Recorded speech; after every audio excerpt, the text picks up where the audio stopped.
So you might be asking, which install is right for me? It's a good question. When we look at the classic versus network discovery, I think there's going to be three primary areas that we're going to be addressing here, because there's three main components that, or concepts that really we need to consider and keep in mind when we start thinking about which install is the right one for me.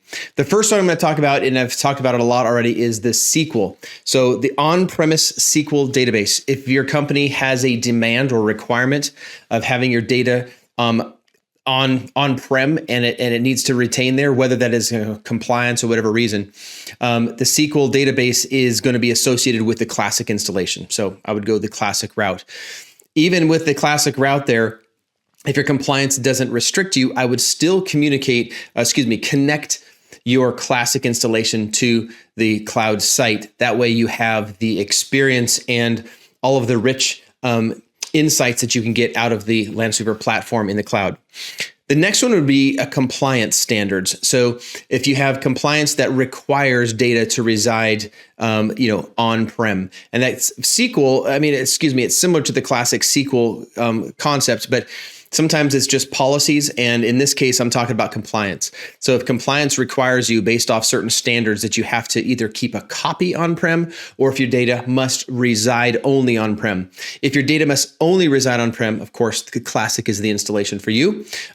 If possible, and compliance permits it, again, I would sync it up to the cloud. I know those two are very similar, but the concept more is around, the classic, the SQL database for the first one, and then compliance for that second. The last idea that I have is air-gapped. You may have a situation where you have a completely air-gapped, either IT or OT environment that is not connected in any way to the rest of your network.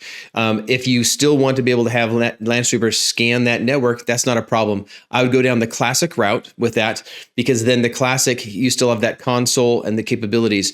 If you were to install network discovery into an air-gapped environment, the hub is not going to be able to communicate up to the cloud, and the results you get, which you will see here in a little bit, is very limited. And I shouldn't say it's limited. It's more like it's hard to read, because it's thorough. It's all there, but it's in the JSON format, or it's all just plain old text. So it's really hard to navigate and to look at. And then second of all, you wouldn't have a lot of the other insights that you can get when you connect it to the platform up in the cloud. But air-gapped environments where you cannot at all connect it to the cloud, you're going to have to classic console that way.